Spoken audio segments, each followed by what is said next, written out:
Hey everybody, this is Puka bringing you the finals of the Davie, Florida City Championships, the first city championship of the Florida Marathon, and boy what a matchup we have.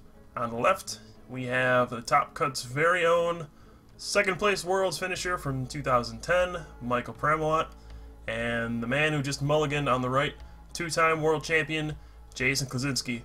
And this is quite a star-studded matchup. Two of the best players in the world, without a doubt, going at it right here to see who will become the Davie, Florida City Champion. Now, the matchup we have is sort of interesting. Two decks that just came out with Noble Victories, the latest set, which is the affectionately titled Thunderdome for Michael. He's running Magnezone Eelektrik, and Jason, of course, running his beloved Durant. Now, I'll pause for the boo as I say Durant, but we did see Jason mulligan. Durant does run typically not too many basics. I believe Jason's version runs 6, so you will mulligan quite a bit. You will open with no basics, and most of the time you'll actually only open with one basic. So we're just gonna sit here until he finally gets something. Now this is an interesting matchup. You might think that Magnezone Eelektrik would be the favorite, but honestly, with Eelektrik's 2 retreat cost, it's quite a gamble to get it into play because of Pokemon Catcher and Crushing Hammer. So it's actually probably a 50-50 matchup when you look at it. A lot of it can come down to Crushing Hammers, and you know, you might think, oh, you can just get Magnezone out, you'll draw into your switches, and then Catcher won't be a problem. But the problem is, if you draw through your deck too quickly, you just kind of help Durant deck you out. So there's a fine line between how many cards you can actually draw and what you can do and get away with. And we'll see how Michael decides to handle it. So he does have a collector right off the bat. We'll see what he grabs. He grabs the Zekrom right away. One of the best ways to go about this is just to get a Zekrom going and Bolt Strike over and over. After you Bolt Strike twice, you actually damage yourself. So after 2 Bolt Strikes, you put 80 on yourself. And then you can just use Outrage for 100 every turn, and that will knock out a Durant, even if it has a Special Metal and an Eviolite. So that's one important thing to note here. Now, Thundurus, early on he might be okay. He does get to charge and power himself up, but eventually the 80 damage doesn't actually knock out Durant because of Eviolite. So he's okay at the beginning, but eventually Eviolite catches up to him, and he's not exactly the greatest attacker in the world against Durant. But he does have the benefit of powering himself up, so Michael will go for him first and hope for the best. Now, he did start with Magnemite, which kind of forces him down a path. There are a couple ways you can attack this matchup if you're the Magnezone Eelektrik player. You could go for a Magnezone, allowing yourself to magnetic draw and then draw into your resources that would help you knock out a Durant every turn.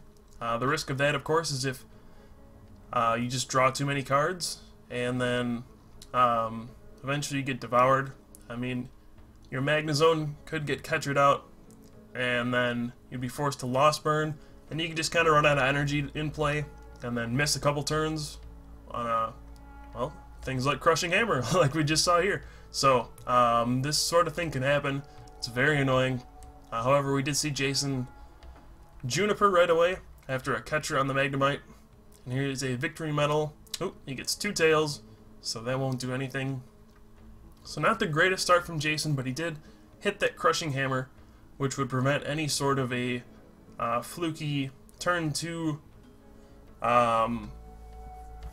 Magnezone Lost Burn knockout. So there's really no threat for him to lose on this turn. We're going to see a Devour for 1, which happens to be a Communication. Now Michael does get a Judge.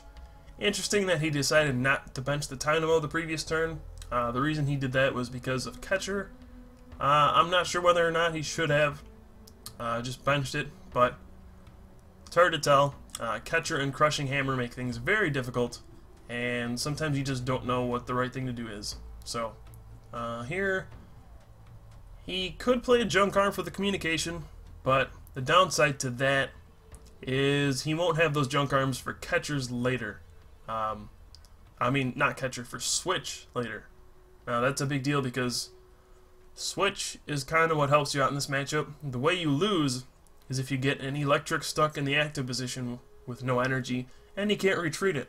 If you don't have a switch, that's even worse because you're not going to be able to retreat electric over and over with catcher and crushing hammer, messing with the energy every turn.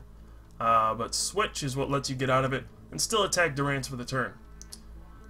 Now, if he has to use junk arms on things like communication instead, then that limits the amount of switches he can use, and he might just get stuck.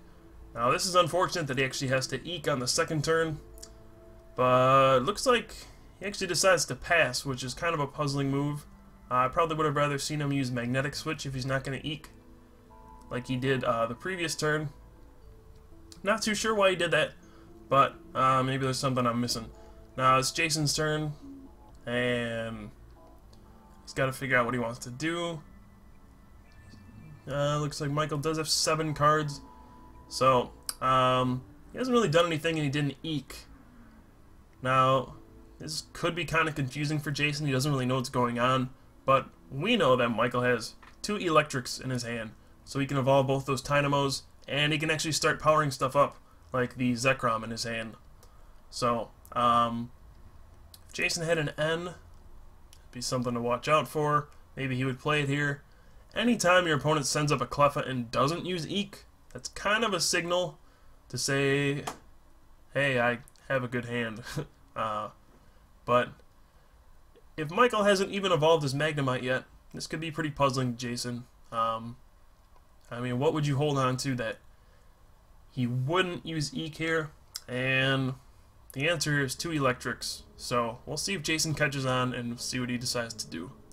I'm not sure how many options he has, but we'll find out pretty soon. He does have a junk arm. Right now he actually hasn't played a collector. He only has 1 Durant still, so this is going to be a tough game to win, especially if he doesn't get another Durant out here quickly. So he plays a junk arm. That's probably going to be for catcher. It could be for the victory medal. Not really sure. Catcher would probably be a way to make sure. Yep. See what he brings out, but it'll be a way to prevent any sort of shenanigans with Eelektrik powering up stuff. So again, I'm not too sure why Michael decided to so that was a weird turn. That actually might give Michael the win. I'm not sure. Jason had something in his hand, he just decided not to do it. And now we're going to see 2 Dynamotors on his Zekrom, and Devour actually got rid of that switch, so he's got a junk arm for the switch. And that's going to be the game. So we did see Jason had a couple supporters in his hand, but he did not play them, which is very strange. Not sure what his thought process was, but Michael's going to take a quick game 1. Certainly Jason could not expect him to have 2 Eelektriks, a switch, and then the Zekrom and the energy, all to knock out that Durant. So, shocking way to end the first game. However, there is a lot of time left, and it is a best of 3 series, so we'll be right back with game 2, see if Jason can come back.